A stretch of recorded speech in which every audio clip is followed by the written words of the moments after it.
tazkiyatun nufus adalah menyucikan jiwa. Nah, kalau kita lihat dari kaidah bahasa Arab, tazkiyah artinya mensucikan, menyucikan. Nufus, nafsun, jamak dari nafsun, itu adalah jiwa dari seseorang. Cara untuk kita membersihkan jiwa itu, nah ini ada beberapa hal, terutama di bulan Ramadan, di bulan yang penuh berkah ini. Yang pertama adalah kita membiasakan diri untuk berzikir kepada Allah Subhanahu wa taala.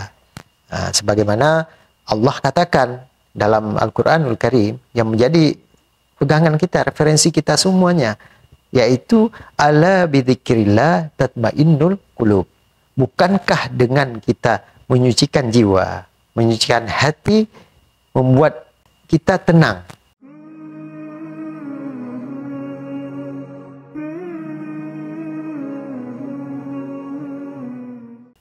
Bismillahirrahmanirrahim.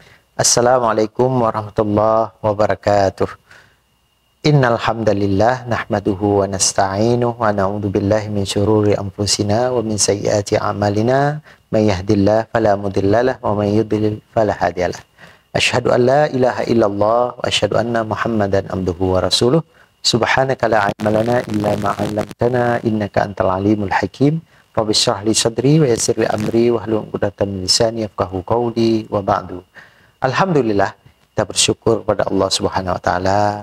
Pada kali pertemuan ini kita masih diberi kesehatan, kesempatan, serta diberikan anugerah iman dan Islam dalam kehidupan kita, sehingga kita bisa memasuki bulan Ramadan ini dengan keadaan sehat dan juga dengan keadaan penuh rahmat dari Allah Subhanahu wa taala. Kemudian salawat salam kita sampaikan kepada junjungan alam Nabi besar Muhammad sallallahu alaihi wasallam. Rasulullah adalah qudwah hasanah, Rasulullah adalah suri teladan yang baik bagi kita semua, sehingga apabila kita ingin mendapatkan syafaatnya di yaumil akhirah kelak, maka mari sama-sama kita sering-sering bersalawat kepada beliau, dan pastinya kita memperbanyak dalam artian kita selalu mengikuti sunnah-sunnah beliau dan hadis-hadis beliau yang menjadi rujukan dan referensi dalam kehidupan kita sehari-hari. Dan beliau adalah idola kita semua. Jangan sampai kita salah menjadikan idola. Jadi ada manusia, makhluk yang paling terbaik di atas muka bumi ini, tidak lain dan tidak bukan adalah Nabi kita Muhammad SAW. Maka apabila kita ingin dekat dengan Allah Subhanahu wa taala dan ingin mencapai akhlak yang paripurna seperti halnya Nabi kita Muhammad SAW, maka ikutilah Nabi Muhammad. Walaupun kita tidak mungkin bisa mencapai akhlak seperti beliau, karena beliau adalah orang yang terbaik yang dipilih oleh Allah Subhanahu wa taala dari kalangan manusia. Baik, pada pertemuan kali ini kita akan membahas satu hal penting, terutama ini kaitannya dengan bulan Ramadan. Bulan Ramadan ini kan bulan yang penuh dengan rahmat, maghfirah, dan juga aitkum minan nar. Ada hal penting yang kita bisa lakukan, terutama untuk membentuk karakter kita di luar bulan Ramadan, karena tujuan Ramadan ini adalah madrasah. Tujuan kita, Ramadan ini adalah untuk menjadi tempat pembelajaran, latihan untuk supaya membentuk karakter yang tadi, karakter yang betul-betul seperti halnya yang dipraktekkan oleh Rasulullah SAW. Maka untuk menjadikan karakter kita karakter yang baik di bulan Ramadan ini, maka penting dalam hal ini kita mentazkiyatun nufus. Apa itu tazkiyatun nufus? Ini nanti akan kita kaitkan juga dengan Ramadan itu sendiri, dengan puasa itu sendiri. Tazkiyatun nufus adalah menyucikan jiwa. Kalau kita lihat dari kaidah bahasa Arab, tazkiyah artinya mensucikan, menyucikan. Salah satu contoh lain seperti manfaat daripada sedekah, misalkan zakat. Zakat adalah membersihkan harta, Sedangkan tazkiyatun nufus artinya membersihkan jiwa.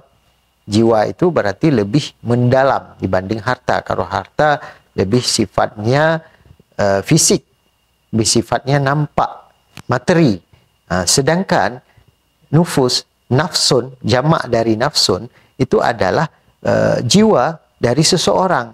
Cara untuk kita membersihkan jiwa itu, nah ini ada beberapa hal, terutama di bulan Ramadan, di bulan yang penuh berkah ini. Yang pertama adalah kita membiasakan diri untuk berzikir kepada Allah Subhanahu wa taala. Nah, sebagaimana Allah katakan dalam Al-Qur'anul Karim yang menjadi pegangan kita, referensi kita semuanya, yaitu ala bidzikrillah tatmainnul qulub. Bukankah dengan kita menyucikan jiwa, menyucikan hati, membuat kita tenang. Jadi membuat tentram, membuat ketenangan dalam jiwa seseorang, dalam hati seseorang. Itu antaranya adalah berzikir kepada Allah Subhanahu wa taala. Zikir yang jangan dipahami hanya sebatas ucapan-ucapan kalimat thayyibah, misalkan la ilaha illallah atau subhanallah, alhamdulillah, wa la ilaha illallah, Allah akbar. Itu salah satu bagian kecil daripada zikir. Akan tetapi ada zikir yang maknanya lebih luas, yaitu berzikir mengingat tentang kekuasaan Allah, tentang tanda-tanda penciptaan Allah Subhanahu wa taala terhadap dunia ini atau terhadap alam semesta. Jadi itu lebih penting ketika kita melihat lautan misalkan. Kita melihat lautan itu bukan hanya sekedar pemandangan yang indah atau bagus, ini pasirnya, misalkan pasir putih dan lain sebagainya. Bukan hanya itu. Yang kita lihat adalah lebih luas, yaitu berarti betapa hebatnya Allah Subhanahu wa taala menciptakan lautan. Dengan kita melihat keindahan-keindahan ini, siapa di dalam pikiran kita akan berpikir, siapa yang menciptakan yang maha hebat ini sehingga pemandangan begitu indah? Siapa yang menciptakan? Yaitu Allah Subhanahu wa taala. Itu juga kita lihat gunung.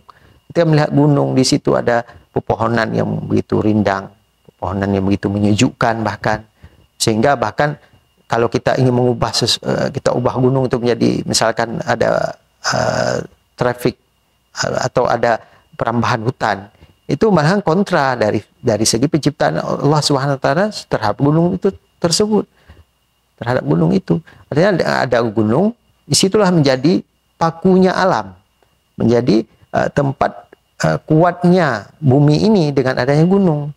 Di situ itu Allah menumbuhkan, menciptakan pohon-pohon besar, bahkan dengan pohon-pohon besar itu menjadikan gunung itu lebih kuat dan menjadikan sesuatu yang tidak menghancurkan kehidupan manusia. Artinya ada manfaat yang begitu besar daripada penciptaan Allah Subhanahu wa taala. Ini salah satu yang membuat seseorang itu menjadi suci hatinya ketika dia melihat tanda-tanda kekuasaan Allah Subhanahu wa taala. Itu salah satu di antara cara kita menciptakan hati kita ini bersih atau mensucikan jiwa kita ini. Nah, jadi dengan kita sering-sering berzikir kepada Allah Subhanahu wa taala, maka itu akan menjadikan hati kita ini lebih lunak dan menjadikan hati kita lebih lembut. Kemudian selain berzikir, ada caranya juga kita bisa mentazkiyatun nufus, yaitu dengan banyak beramal-amal soleh. Beramal soleh itu diantaranya kita menasihati orang, karena ad-dinun nasihah, memberi nasihat, memberi suatu hal yang baik-baik, menyampaikan suatu kebaikan-kebaikan kepada orang lain yang belum mengetahuinya. Maka itu bagian nasihat, dan nasihat ini dibutuhkan, sangat dibutuhkan. Tanpa adanya nasihat, maka tidak akan terjadi perubahan-perubahan dalam kehidupan kita ini. Kita pastinya semua manusia mengharapkan perubahan yang lebih baik, perubahan yang baik. Bahkan kita sering mendengar hari ini harus lebih baik dari kemarin, dan besok harus lebih baik daripada hari ini. Nah, ini harus menjadi catatan dalam kehidupan kita. Jadi kita harus ada niat untuk itu, sehingga kita hadir penyucian terhadap diri kita sendiri. Kemudian di antara yang lain yang lebih besar juga adalah kita sering-sering merenungi daripada Al-Quranul Karim. Walaupun Al-Quran itu sendiri termasuk dalam bagian zikir. Bahkan penyebutan nama Al-Quran pun ada penyebutan lain, yaitu selain Al-Quran adalah Az-Zikru. Az-Zikra. Az-Zikra itu adalah Al-Quran, nama lain daripada Al-Quran. Jadi ketika kita sering-sering berinteraksi dengan Al-Quran, apalagi di bulan Ramadan ini, kita sangat-sangat dianjurkan, bahkan diperintahkan oleh Allah atau Rasulnya untuk sering-sering memperbanyak membaca Al-Quran dan mentadabburi Al-Quran. Bukan hanya membacanya saja. Membaca saja kita dapat pahala. Apalagi kita mentadabburinya. Mentadabburi dalam hal ini lebih luas. Artinya tafsir, melihat maknanya, tafsirnya. Kemudian hal yang tak kalah penting, bahkan menjadi hal yang sangat-sangat penting, yaitu mengamalkan isi daripada Al-Quran. Karena mengamalkan itu lebih berat daripada kita menyampaikan. Kalau teori itu lebih mudah untuk diucapkan, lebih mudah untuk dibaca. Akan tetapi mengamalkan itu lebih berat. Karena kan pengamalan itu harus betul-betul sesuai dengan apa yang kita baca atau apa yang kita lihat. Maka sebaik-baik orang adalah orang yang bisa mengamalkan Al-Quran dalam kehidupan sehari-harinya. Ini sebagaimana yang diperhatikan oleh Nabi kita Muhammad SAW. Bahkan dalam satu hadis yang mungkin ma'ruf, kita ketahui bahwasanya Rasulullah itu sering ketika ada orang bertanya kepada orang yang terdekat dengan Rasulullah. Siapa yang terdekat dengan Rasulullah? Yaitu salah satunya adalah istri beliau, Sayyidah Aisyah. Aisyah radhiyallahu anha itu adalah orang yang salah satu perawi hadis malahan dari hadis-hadis Rasulullah SAW. Sehingga beliau ketika ditanya oleh orang seperti sahabatnya, dari sahabat-sahabat Rasulullah atau orang siapapun yang bertanya pada beliau tentang akhlak Rasulullah, maka apa yang beliau jawab? Apa beliau katakan? Beliau katakan, akhlaquhu khuluqul Quran. Akhlak Nabi kita Muhammad SAW, akhlak Nabi Muhammad SAW adalah Al-Quran. Ibaratnya kalau bahasa lain adalah Al-Quran yang berjalan. Nah ini berarti penting supaya hadir tazkiyatun nufus, hadirnya penyucian diri kita, penyucian jiwa kita adalah salah satunya adalah dengan banyak membaca Al-Quran dan mentadabburi Al-Quran, kemudian mengamalkan isi daripada Al-Quran. Kemudian ada hal yang terakhir yang mungkin kita bisa bahas hari ini adalah apa saja daripada perbuatan-perbuatan yang menyebabkan tazkiyatun nufus ini tidak akan hadir atau tidak akan kita capai dalam kehidupan kita ini. Nah, ada yang kontra daripada tazkiyatun nufus yang menyebabkan penyucian diri ini akan lebih berat, akan lebih susah, yaitu pastinya perbuatan yang negatif, perbuatan yang membuat orang itu bermaksiat kepada Allah SWT, termasuk di dalam bulan Ramadan. Artinya kita tidak berpuasa dengan sepenuh hati.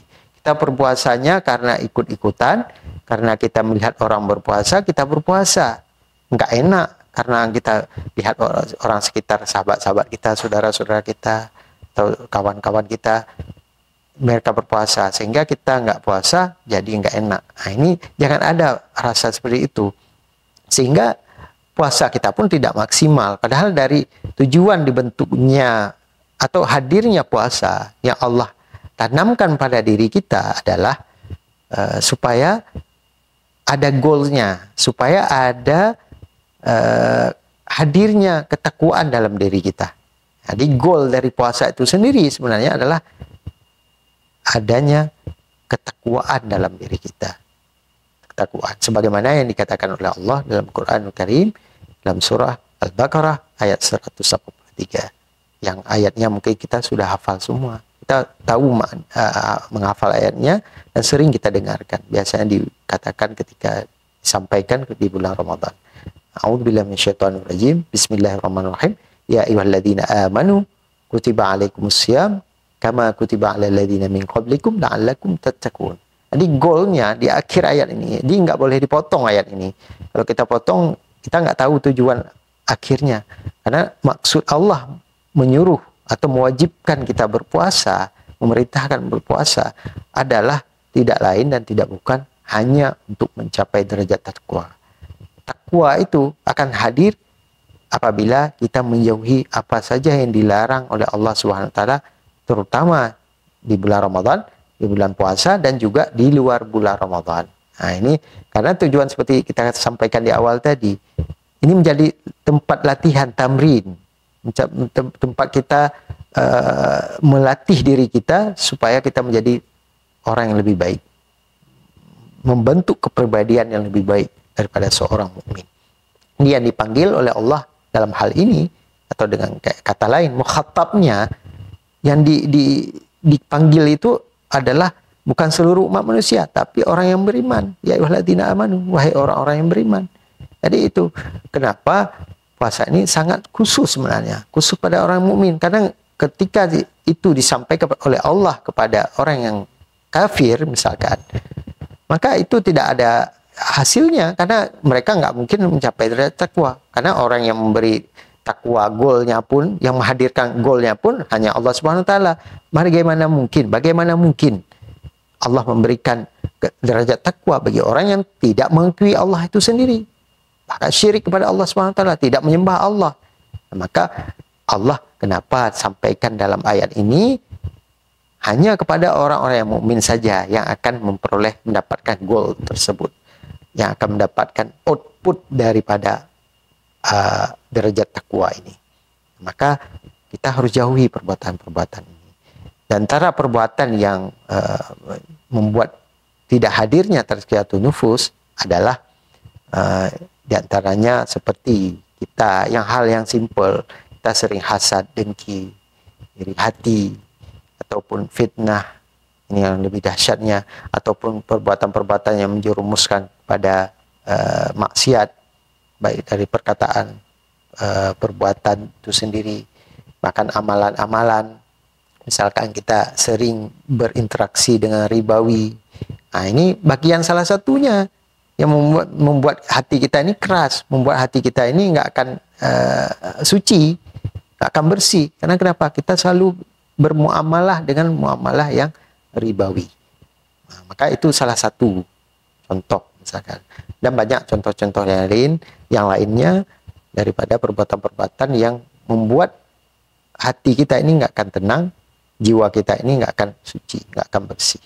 Maka di bulan Ramadan ini menjadi momentum bagi kita semua untuk kita jauhi perbuatan tersebut, yaitu dengan kembali bahwasanya kita niat di awal kita berpuasa, di awal kita menjalankan ibadah ini bukan hanya sekedar menjadi rutinitas biasa, kita ikut-ikutan, tapi belajar ilmunya, belajar tata cara yang benar tentang cara berpuasa, baik secara fikih siamnya, fikih Ramadannya, dan ada hal yang lebih penting selain fikih, yaitu daripada membentuk jiwa yang betul-betul suci di awal kita Ramadan, kemudian dengan kesucian jiwa ini membuat di luar Ramadan juga akan menjadi baik.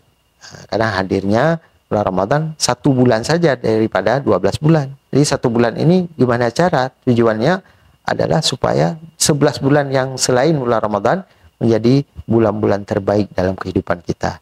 Mudah-mudahan apabila kita berniat yang baik lillahi ta'ala kita berpuasa, lillahi ta'ala kita memasuki Ramadan ini, apalagi ini masih di awal-awal Ramadan, mudah-mudahan dengan kita jauhi perbuatan-perbuatan yang membuat hati kita nggak tenang, hati kita nggak bersih, insya Allah mudah-mudahan akan menghadirkan derajat takwa dalam diri kita sebagai seorang mukmin dan sebagai manusia, seorang manusia yang baik. Karena memang kebaikan-kebaikan itu akan hadir apabila kita selalu berniat dengan niat yang baik. Maka ada satu doa yang diajarkan oleh Rasulullah SAW kepada kita sebagai umatnya, itu sebagaimana yang diriwayatkan oleh Imam Muslim dalam hadis Rasulullah SAW, hadis yang sahih derajatnya. Apa kata Rasulullah SAW? Ini dalam bentuk doa hadisnya. Allahumma ati nufusana taqwaha wa zakkiha anta khairu man zakkaha anta waliyuha wa maulaha. Jadi begitu doanya.